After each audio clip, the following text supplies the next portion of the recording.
Hello Yannick. Hello Elsa, hello beautiful people.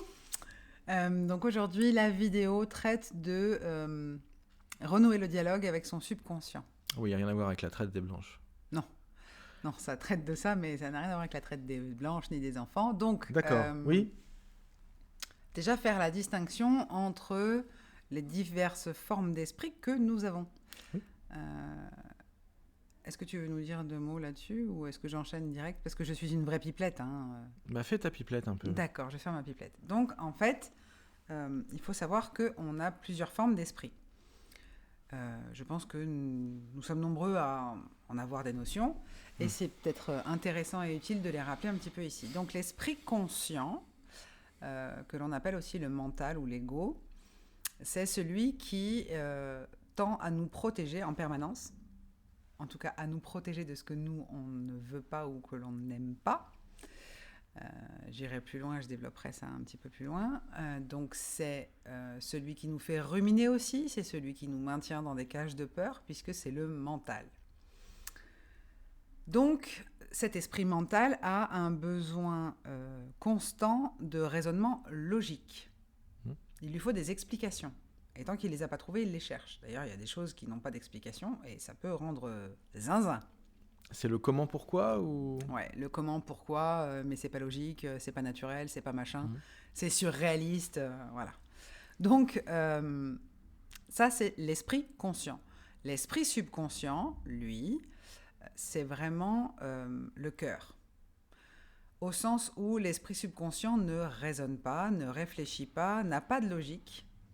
Il carbure au sentiment.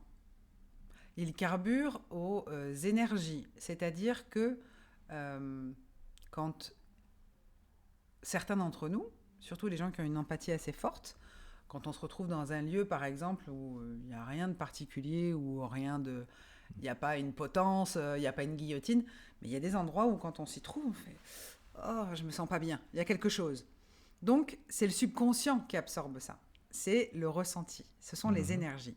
Ça fonctionne, c'est valable aussi pour les aliments que nous donnons à notre corps. Les aliments étant notre carburant. De la même façon que si vous avez une voiture essence sans plomb, vous lui mettez du fuel de chauffage, elle va beaucoup moins bien rouler. Donc voilà, il y a l'énergie aussi les énergies qui sont contenues dans les aliments. Donc le subconscient, ouais, l'essence, c'est subtil. Et l'esprit s'appelle, comme l'alcool, c'est un spirituel, un spiritueux. Donc c'est subtil. D'accord. C'est très subtil tout ça. Bravo. Donc en fait, renouer le dialogue avec son subconscient, c'est vraiment prendre conscience de son pouvoir de création, son propre pouvoir de création, et de cette capacité à tordre la réalité en rapport des émotions et des pensées que l'on nourrit, puisque chaque mot a une vibration, même s'il n'est pas verbalisé, même s'il n'est pas prononcé oralement. Quand vous pensez à quelque chose, vous élaborez des idées, des projets, ça se forme par des mots. Chaque mot a une vibration, même si elle n'est pas prononcée en sonore. Et donc, ce sont des carburants qui vont alimenter le subconscient. Donc, si toute la journée, vous ruminez des informations télévisuelles par les médias où on vous dit sans arrêt que ça ne va pas, que c'est la guerre, que tout le monde va mourir, que c'est la maladie, etc., on obtient ce que l'on appelle l'effet nocebo. Comme on aurait l'effet placebo qui, à l'inverse, permet de guérir des choses de façon subtile, puisque ça n'est encore une fois que le subconscient qui fonctionne. Donc, renouer le dialogue avec son subconscient, ça voudrait dire reprendre possession de ses pleins pouvoirs, dont on a parlé dans une vidéo précédente, et également avoir la maîtrise de ses émotions. Avoir la maîtrise de ses émotions, ça ne veut pas dire les museler, ça ne veut pas dire les étouffer, ça ne veut pas dire les écraser ou leur interdire d'être. Avoir la maîtrise de ses émotions, c'est se rendre compte quand elles sont bonnes ou mauvaises. On décide du carburant qu'on veut donner à son subconscient. Donc, par exemple... Nocebo, ça n'a rien à voir avec nocibé. Nocibé ? Nocibé, c'est d'autres parfums. Non, ça n'est pas du tout cosmétique. C'est pas la même essence. Mais cependant, ça peut rendre très laid d'avoir que des strokes à effet nocebo. D'accord. Voilà. Aujourd'hui, a été constaté, par exemple, dans le cas de figure actuel avec cette pandémie Covid, pandémie mondiale, un réel effet nocebo sur toutes les populations qui ont vécu plusieurs confinements, que ce soit pendant le confinement ou post-confinement, cette sensation de contrainte, d'étouffement, d'isolement, de séparation, le masque, le bâillon, toutes ces règles qu'on nous a imposées et toute cette perte de liberté qu'on a vécue, et le fait qu'on nous rabâche à longueur de journée que c'est mortel, que tout le monde en meurt, qu'on va tous y passer, que ceci, que cela, j'exagère le truc, j'extrapole, mais ça a un effet nocebo sur le psychisme et sur notre capacité à être heureux. Alors, à partir du moment où on en prend conscience, on s'entraîne à maintenir un niveau d'humeur, je sais pas moi, de joie, d'allégresse, mais c'est un entraînement de tous les jours. J'ai déjà reçu comme remarque, oui, mais chez toi, c'est naturel. Alors, oui, je suis quelqu'un de jovial de nature, et pourtant, ça se travaille tous les jours. Oui. Tous les matins, si je fais pas ma gratitude, je peux commencer ma journée merdiquement comme n'importe qui. Ok. Je peux me réveiller avec un truc de la veille, l'autre, elle m'a gonflé, gna gna gna gna gna gna, et je démarre ma journée comme ça. Mais alors, du coup, si je fais ça, ça veut dire que j'ai pas conscience que je suis en train de donner la teinture, la couleur, le parfum, la saveur de ma journée à ma journée. C'est moi qui décide, c'est moi le chef d'orchestre. Si je la commence avec de la gratitude, de la compassion, du pardon, oui, ça me demande un effort, ça demande de prendre quelques minutes, ça me demande un petit moment, mais derrière, je passe une journée qui est géniale. Reprendre le pouvoir, encore une fois. C'est ça. C'est renouer le dialogue avec son subconscient, c'est vraiment la faculté de reprendre son pouvoir. D'accord. Okay. De matérialisation, de transformation d'identité, de s'upgrader tous les jours, vraiment, de passer des étapes et d'aller un peu plus loin. Y avait-il quelque chose que tu voulais me demander à ce propos ou Donc bien différencier conscient, inconscient, subconscient. Oui. Inconscient, c'est les habitudes, on est d'accord ? Ok, c'est-à-dire quand je suis conscient d'apprendre à conduire, je passe les vitesses, je me dis je suis là bien en 1, je passe en 2, puis en 3. Tu réfléchis au départ, À un moment donné, ça passe dans l'inconscient, c'est-à-dire que je suis en pilotage automatique. Parce que je peux faire autre chose, y compris des conneries. On pourrait très bien arriver, s'asseoir dans la voiture et puis attendre que ça se passe. Mais non, on a le réflexe de mettre la clé dans le contact, de tourner, d'allumer le moteur et d'enclencher les vitesses. Oui. Mais ça nous permet aussi de pouvoir téléphoner au volant, des choses comme ça. Et c'est dangereux. Pas le faire, parce qu'on n'a plus besoin de savoir dans quelle vitesse on est. Et du coup, on rentre dans une zone de confort, mais qui peut être limitante et destructrice. Absolument. Donc il faut revenir à son conscient pour dire, ok, je suis sur la route, je fais attention. C'est ça ? La métaphore est bonne. C'est-à-dire que quand on a une quête de croissance personnelle, de développement personnel, si on ne remet aucune de ces croyances en question, il n'y aura pas de progrès.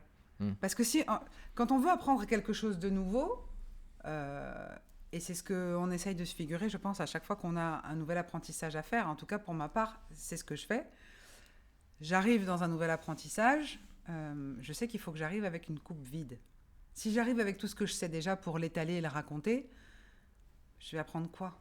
Si j'arrive avec une coupe vide en me disant « Ok, tout ce que je sais, je mets en off, parce que s'il faut, il y a des choses où je vais pouvoir améliorer. » Mais si j'arrive en disant « Oui, mais moi je sais ça, vous n'allez pas m'apprendre autre chose parce que moi je sais ça. » J'apprends rien. C'est comme la deuxième, troisième lecture d'un livre ou d'une vidéo. Absolument. Ok. Oui, c'est exactement ça. Donc il faut être capable de faire taire son mental pour arriver à laisser la place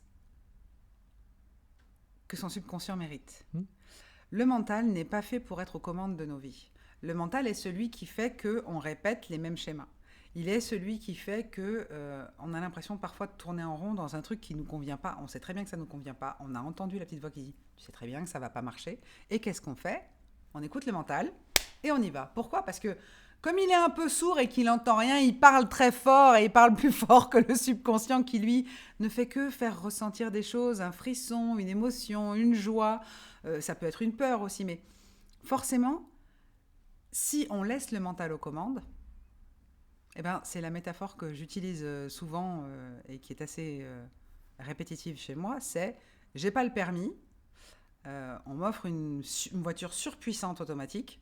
J'aime bien mentionner Tesla, c'est pas bien de faire de la pub, mais une voiture surpuissante à vitesse automatique et où la seule chose que j'ai à faire, c'est tourner le volant. Mais comme je ne sais pas gérer l'accélération de cet engin surpuissant, mon subconscient, je laisse piloter mon mental et là, je vais dans le mur parce qu'en fait, le permis, je l'ai pas. Donc, si on reprend les commandes par le biais du subconscient, si on renoue le dialogue avec le subconscient, on peut matérialiser et obtenir tout ce qu'on veut. Alors, ça ne veut pas dire que juste en visualisant, en mettant l'intention, en faisant de la visualisation consciente, en élevant son regard de 15 degrés, etc. Parce qu'il y a plein de méthodes pour faire de la visualisation. Il y en a des tonnes et des tonnes, dont la méthode Silva, qui est une très bonne méthode avec l'écran de projection. Mais si on ne se sort pas les doigts, si on ne se met pas en route et si on ne passe pas à l'action, ça ne fonctionne pas. Par contre, la clé de démarrage, c'est je renoue le dialogue avec mon subconscient. C'est-à-dire, en premier lieu, ce qui compte le plus, c'est ce que je ressens à tout instant et ce que je décide de ressentir. Ça, c'est super important. Après, il y a 3 types de croyances qu'on retrouve régulièrement. La première, ce serait « je ne peux pas jouir de tout ». Ou en gros, j'ai pas le droit au bonheur. Ça revient à peu près au même. Donc, à partir du moment où on se dit « je peux pas jouir de tout », dites « je ne peux jouir de rien », c'est la même chose. Et je coupe l'abondance. Je coupe l'abondance, je coupe toute possibilité de réussite. C'est-à-dire que je ne m'ouvre qu'à l'échec et à ou à une partie. Ou à une partie de bonheur et pas dans son intégralité. Alors, ça serait la deuxième croyance, parce que la première, ça serait carrément je suis voué à l'échec et rien ne fonctionnera et ça va être la pénurie et j'aurai pas d'amour et j'aurai pas de situation et j'aurai pas... Mais ok, si tu pars perdant avant de démarrer, démarre même pas, c'est pas la peine parce que tu es déjà perdant. Mais comme on n'est pas à l'abri d'un coup de bol, on peut arriver vers la deuxième version qui est un petit peu mieux. Alors, la deuxième version, c'est je peux réussir dans tel domaine, ou je peux avoir du succès ou de l'abondance dans tel domaine, et pas dans celui-là. C'est-à-dire, il y a des gens surtout pas dans tout. Voilà, jamais. L'exception, c'est pas possible. Le bonheur exception. Il faut jamais trop demander. Pas longtemps. Oui, c'est ça. Donc, à un moment donné, quand c'est trop bien, ça va s'arrêter. Ou c'est trop beau pour être vrai. Alors déjà, le trop, on le bannit. Oui. C'est jamais trop. C'est jamais trop belle, jamais trop beau, jamais trop grand. C'est très grand, c'est tellement beau, mais jamais vrai, trop. C'est jamais trop. Jamais. Tu es en train de nous dire qu'il faut modifier nos pensées, modifier nos paroles. Absolument. Notre dialogue avec nous-mêmes, en fait. C'est ça. C'est ça. C'est le dialogue intérieur parce que c'est le cœur qui fait aimant. Il est émetteur et aimant. Un petit message, arrêtez de vous faire du mal. Faites-vous du bien. Oui. Comme Celebrating vous voulez, you, comme dirait Laurence O'Neill. Oui, c'est vrai. Clin d'œil. Oui. Du coup, la deuxième croyance, c'est je ne peux pas jouir de tout dans tous les domaines. C'est-à-dire, par exemple, tu t'imposes le truc ok, ma carrière, c'est top, je réussis, j'ai du succès, je gagne de l'argent, ça se passe bien.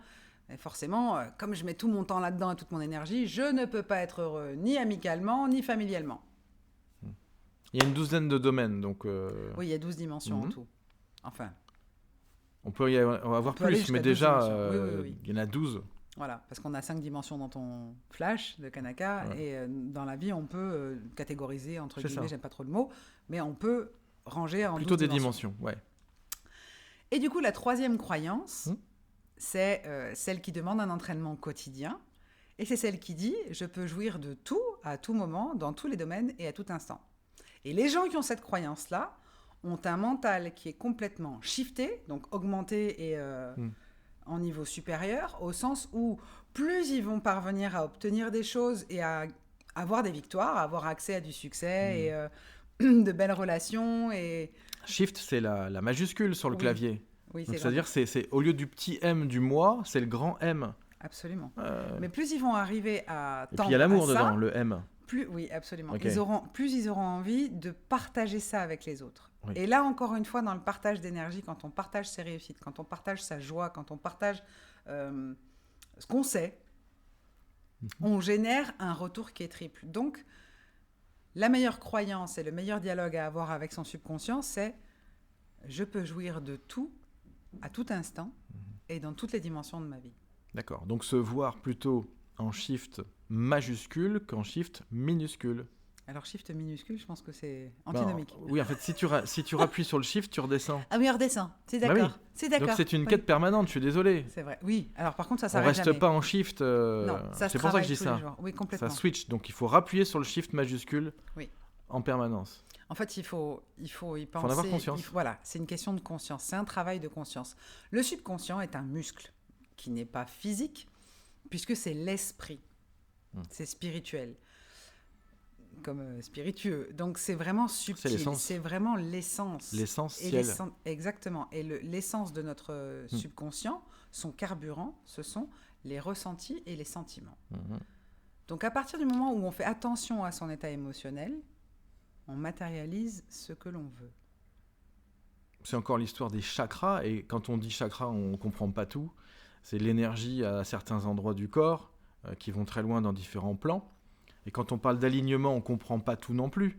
Mais être aligné, en fin de compte, c'est avoir bien les pieds sur terre au niveau matériel et être branché jusqu'au spirituel, jusqu'au grand tout.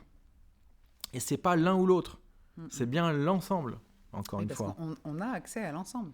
C'est une question de choix. Et si on est perturbé sur un chakra au milieu de nous, là, soit la gorge, ou parce que j'ai du mal à communiquer, ou soit l'argent, qui est plutôt le chakra un peu plus en bas, eh bien, on n'est pas aligné.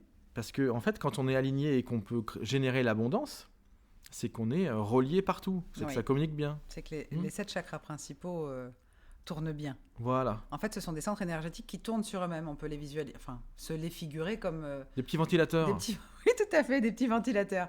Et c'est vrai que s'il y a beaucoup de poussière dans le ventilateur, il tourne beaucoup moins bien. Exactement. Donc, il y en a qui sont arrêtés, d'ailleurs. Il faut veiller à... Ou qui tournent à l'envers. Il faut veiller à décrasser ces ventilateurs au sens... figuré, c'est pas... C'est important, par exemple, pour avoir une bonne relation à l'argent, d'avoir une bonne relation avec sa sexualité. J'ai pas parlé d'avoir une bonne relation sexuelle, j'ai parlé d'avoir une bonne relation avec sa sexualité. Est-ce que j'assume ce que j'aime? Est-ce que je demande ce que j'aime? Est-ce que je partage ce que j'aime? Est-ce que je suis capable d'obtenir ce que j'aime? Enfin, c'est déjà ça. Parce que l'énergie de l'argent passe par le chakra racine et la sexualité, c'est le chakra racine. Donc, c'est l'endroit où il se trouve, c'est la même hauteur. Donc, il y a cette espèce de liberté et de pouvoir personnel. Encore une fois, il y a un pouvoir sexuel, comme il y a un pouvoir de rayonnement au niveau du chakra solaire, comme il y a un pouvoir de don de soi au niveau du chakra du cœur, d'expression des émotions au niveau du chakra de la gorge. Donc, c'est... Et en fait, avec la culture, avec tout ce qui est tabou, le tabou sur l'argent, combien tu gagnes, le tabou sur le sexe, je te dis pas comment ça fonctionne, et ainsi de suite, ça pénalise quand même beaucoup de personnes dans leur vie. En France, on a une réelle tradition bloquante, limitante, presque castrante, j'ai envie de dire, parce que du coup, ça colle avec l'argent. Oui. Avez-vous pu constater, et je pense que la réponse est oui, combien de personnes sont gênées de parler d'argent? Combien de personnes sont gênées de parler de la réussite, si ce n'est pour dénigrer une réussite? Et d'ailleurs, on n'aime pas les Américains pour ça, parce que dans l'avion, quand on discute avec des Américains, c'est tout de suite, et ça les gêne pas, c'est pas tabou chez eux. Non, c'est combien tu gagnes. Parce que c'est pas du tout une question de compétition et de rivalité, c'est super, t'as du succès. C'est dans ce sens-là. Mais nous, en fait, on a du mal avec le succès en France. Enfin, je dis ça de façon, c'est une généralité peut-être. Mais c'est une majorité des cas, pour pas être rentré dans une généralité. La majorité des gens pensent que l'argent, c'est pas bien, ou l'argent, c'est sale. Comme le sexe. Comme le sexe. Et ouais. Donc voilà, c'est super important par rapport à ça. C'est vrai. C'est vrai que la relation à l'argent et au sexe en France, elle se fait énormément. Alors que finalement, si par exemple vous êtes confronté vous-même à un problème de jalousie ou d'envie face à quelqu'un qui gagnera mieux sa vie que vous et que vous trouvez ça injuste, etc., pourquoi ne pas essayer d'abord d'expanser cette énergie pour qu'elle se diffuse, parce que plus vous allez l'expanser, plus elle va se diffuser, de la même façon qu'on diffuse l'énergie de la gratitude, de l'amour et de la compassion. Quand c'est une mauvaise énergie, c'est pareil, expansez-la. Ne l'envoyez pas sur quelqu'un, expansez-la pour qu'elle se diffuse. Et après ça, pourquoi ne pas la retourner comme on retournerait une crêpe, en la transformant en inspiration. C'est-à-dire que la personne qui dit « Oui, mais celui-là, il y arrive, et moi je fais pareil, et j'y arrive pas, et pourquoi lui, et pourquoi pas moi ?» Non, attends, stop. Qu'est-ce qu'il fait de plus que toi? Qu'est-ce qu'il a ou elle a de plus que toi? Qu'est-ce qu'elle fait que tu ne fais pas? Et ne sois pas jaloux de ce qu'elle fait, ce qu'il a ou machin. Essaye d'imiter. De modéliser. En mettant ton énergie dedans, mais regarde ce qui fonctionne, et sois dans... Je dis pas dans l'admiration, c'est... passer de la jalousie à l'inspiration. Oui. Être inspiré. Capter l'énergie que ça dégage. Oui. Quand on voit, moi, quand je vois Marie Sapir ou quand je vois Tony Robbins, je suis pas là en train de dire « Ouais, ils ont plein de pognon. » Non, ça m'inspire. Ça m'inspire. J'aimerais en arriver là. J'aimerais être mondialement reconnu. J'ai pas honte de le dire. J'adore ce que fait Tony Robbins. Je trouve que les événements qu'il crée avec tous ces zooms, je me demande comment ils font pour être aussi nombreux, parce que c'est énorme. Mais je trouve ça fabuleux. C'est inspirant, c'est excitant. J'ai envie de tendre à ça. Je vais pas dire, mais moi j'y arriverai jamais, parce que c'est comme ça. Non. Oui, c'est parce que là, vous faites un zoom intérieur négatif. Et c'est ce qu'on a tendance à faire naturellement, alors qu'en fait, on peut shifter ça, l'expanser, et voir autrement et s'inspirer. C'est ça. Parce que quand on est inspiré, on aspire le truc. Capturer, comprendre, apprendre. Ouais. Même si c'est du mimétisme au départ, ça va rentrer dans l'inconscient après, puisqu'on est bien sur ce sujet. Absolument. On fera aussi la métaphore du véhicule, parce que c'est très puissant. Voilà, pour savoir qui pilote, ainsi de suite. Voilà, le contrôle technique, tout ça, on fera. On peut même le faire maintenant. En fait, dans la prochaine vidéo. Ah, c'est dans la prochaine vidéo. Ouais. Moi, j'en veux toujours plus. Alors, il y a aussi ça. Une croyance et une limitation qu'on a souvent reçue, encore une fois en héritage, d'un point de vue culturel, c'est contente-toi de ce que tu as, c'est déjà pas mal. Faudrait peut-être pas en demander trop quand même. Peut-être pas exagérer. Et ne montre pas trop que tu es heureux ou heureuse. Tu vas faire des jaloux. Ouais. Et ça, c'est super contraignant, c'est super limitant. Quelqu'un qui réussit et qui a envie de le montrer et qui donne envie aux autres, c'est une source d'inspiration. Par contre, il faut prendre conscience que si c'est pas l'effet que ça nous fait, c'est qu'on a ce sentiment très pesant et très lourd et très plombant qui est la jalousie. Oui. Certains disent même aussi vivons heureux, vivons cachés. Oui, coucher, c'est plus sympa. Oui, ça c'est autre chose. Mais j'arrive pas à adhérer à ce genre de choses parce que plus les gens réussissent, plus ils le montrent, plus ils inspirent et plus ils ont de succès, plus ils ont de joie, plus ils ont de bonheur. Et ils partagent. Et ils le partagent. Et plus ils le partagent et plus ils en ont. N'est-ce pas merveilleux? Oui. C'est toujours pas moi qui coupe les vidéos, donc j'attends la fin. Ah, pardon. Hashtag quoi Alors, hashtag ici, comment renouer le dialogue avec son subconscient. Oui. Pensez à nous donner vos réactions en vidéo, qu'on puisse savoir ce que vous en pensez, est-ce que vous adhérez, est-ce que vous trouvez ça justement surréaliste, est-ce que ça vous semble complètement abstrait? Oui, trop perché, ainsi de suite. Oui. Est-ce que vous faites toujours toutes les choses en conscience? Oui, dans votre vie? Même manger. Est-ce que quand vous ingérez un aliment, est-ce que vous avez vos choix conscience? Sont-ils conscients? Ouais. Absolument. Donc quand on est lucide et conscient, c'est pour ça qu'on parle parfois d'extra-lucidité. C'est parce qu'on peut être lucide, mais à un point où on est tellement lucide qu'on en devient extra-lucide sans s'en apercevoir. Donc on fait les bons choix. Absolument. Donc hashtag... Hashtag renouer le dialogue avec son subconscient. Oh, hashtag subconscient. Merci, parce que c'est un peu long. Allons-y, soyons fous. Lâchez les chevaux. Lâchez les chevaux. On à vous bientôt, embrasse. Challenger. À bientôt. Ciao, ciao.